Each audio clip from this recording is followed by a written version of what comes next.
Para comenzar, hablaremos sobre los antecedentes históricos que fue el proceso de colonización en Singapur. Para hablar sobre los antecedentes de Singapur, comenzaremos en el siglo XIV, cuando la isla de Temasek fue nombrada Singapura, que significaba ciudad de los leones. En ese mismo siglo y bajo el mando del príncipe Parameswara, Singapur aumentó en importancia con la creación de un puerto marítimo que fue destruido en 1613 por piratas portugueses. La historia del Singapur moderno comenzó en 1819, cuando el inglés Thomas Stamford construyó un puerto británico que permitió que la isla se convirtiera en un importante centro comercial con India y China, y fuera un prestigioso puesto comercial del sudeste asiático, transformándose así en una eminente ciudad portuaria. Posteriormente, durante la Segunda Guerra Mundial, el Imperio japonés conquistó Singapur y lo ocupó desde 1942 hasta 1945. Al finalizar la guerra, Singapur volvió a formar parte de la colonia británica, pero esta vez se le concedieron altos niveles de autogobierno. Singapur se unió a la Federación de Malasia, formando Malasia en 1963. Sin embargo, pronto se evidenciaron las diferencias, por lo que Singapur fue expulsada de Malasia y se convirtió en una república independiente el 9 de agosto de 1965. A continuación tenemos lo que es la relación con eventos regionales e internacionales, para ser más específica, de la Primera y Segunda Guerra Mundial. Singapur no se vio apenas afectada por la Primera Guerra Mundial, que fue de 1914 a 1918, ya que el conflicto no se extendió por el sureste asiático. El único hecho realmente significativo durante la guerra fue un motín acontecido en 1915 por los indios musulmanes Cipayo del ejército británico coalicionados en Singapur. Al escuchar rumores de que iban a ser enviados a luchar contra el Imperio Otomano, los soldados se sublevaron, matando a sus oficiales y a varios civiles británicos antes de ser reprimidos por tropas llegadas desde Johor y Birmania. Al finalizar la guerra, el gobierno británico envió recursos para la creación de una base naval en Singapur, con el fin de disuadir la creciente ambición del Imperio japonés. La historia de Singapur y su crecimiento se vio interrumpida por la Segunda Guerra Mundial. Poco después del ataque japonés a Pearl Harbor, Singapur cayó bajo el dominio del Imperio japonés. De nada sirvió ser colonia británica, ya que en aquella época la mayor parte de las fuerzas británicas estaban en Europa más preocupadas en defender su propio territorio.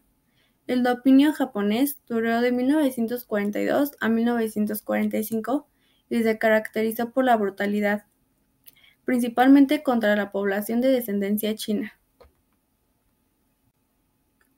En 1942, durante la Segunda Guerra Mundial, Singapur fue ocupada por las fuerzas japonesas de Malasia, a la que cambiaron de nombre por Siam o Luz del Sur.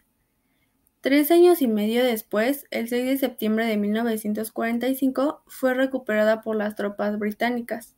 Tras la rendición japonesa, los británicos retomaron el control de la región, pero la asociación de una infraestructura destruida, generando desempleo, la falta de comida, el aumento de las enfermedades, una escalada de la violencia y de un sentimiento de desilusión ante la incapacidad de los británicos de proteger la ciudad, llevó al surgimiento de un sentimiento anticolonialista y deseos nacionalistas que no pararon de crecer en los años siguientes.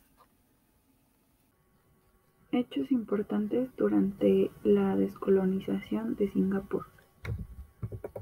Tras el fin de la guerra, comenzó a proyectarse una unión o federación entre los sultanatos malayos y los antiguos establecimientos de los estrechos como paso previo a la independencia del territorio.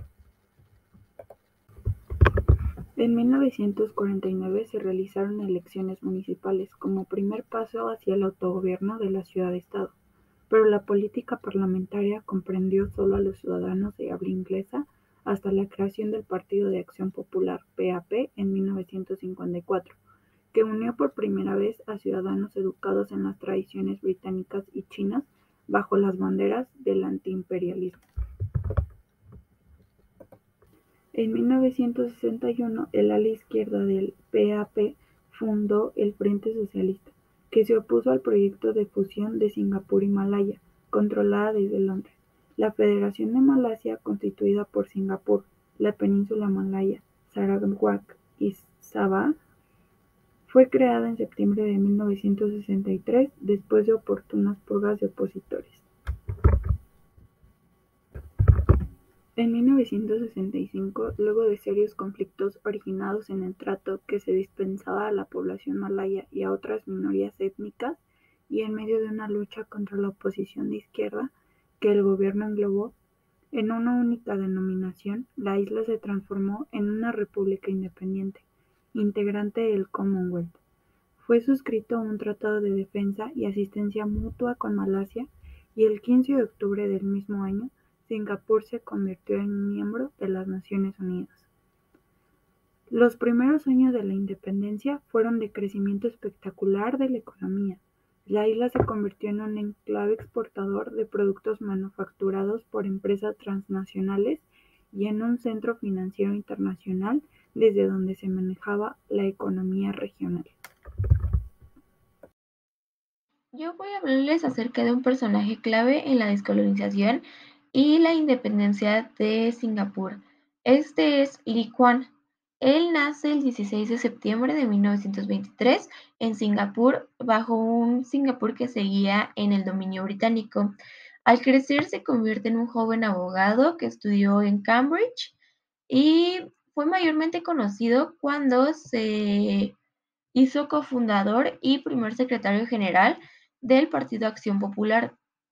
Es hasta 1959 cuando se dan las primeras elecciones generales de Singapur, el 30 de mayo, que fueron los primeros comicios realizados en la isla desde que tenían un autogobierno.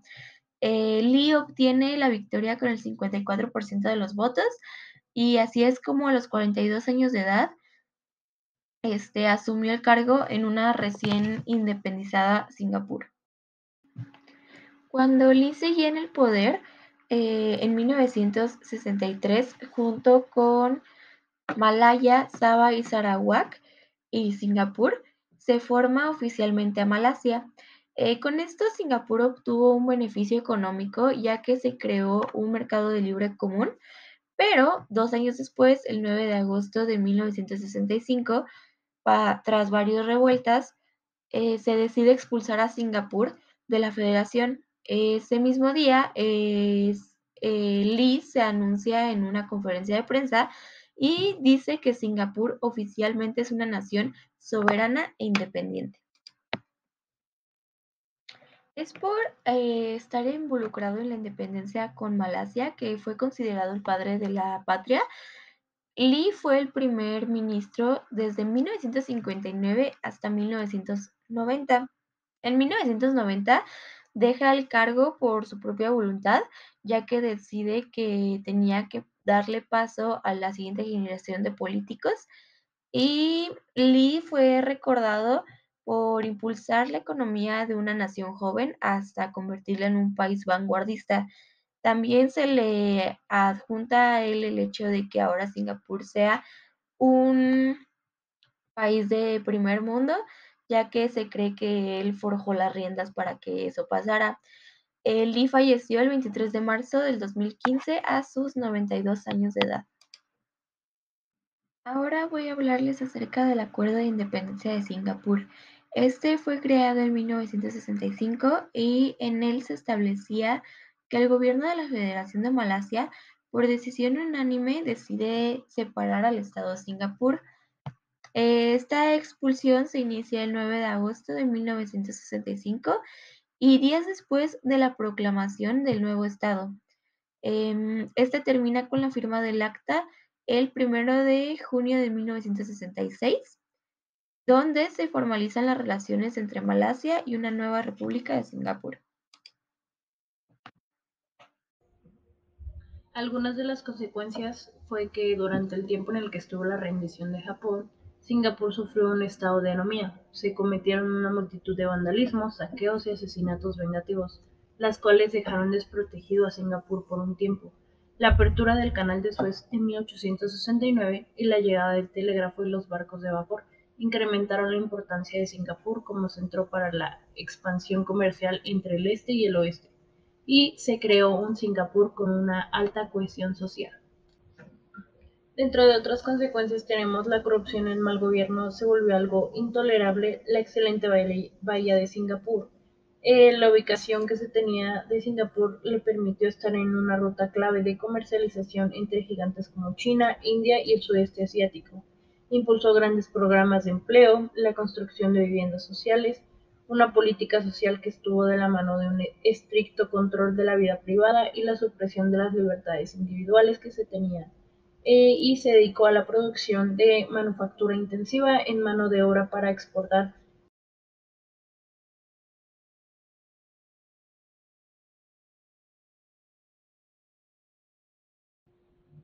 Como conclusión, tenemos que Singapur durante su descolonización sufrió algunos cambios drásticos, pero desde que se convirtió en un estado independiente y de la forma en la que obtuvo este estatus, el futuro y seguridad era algo incierto para ellos.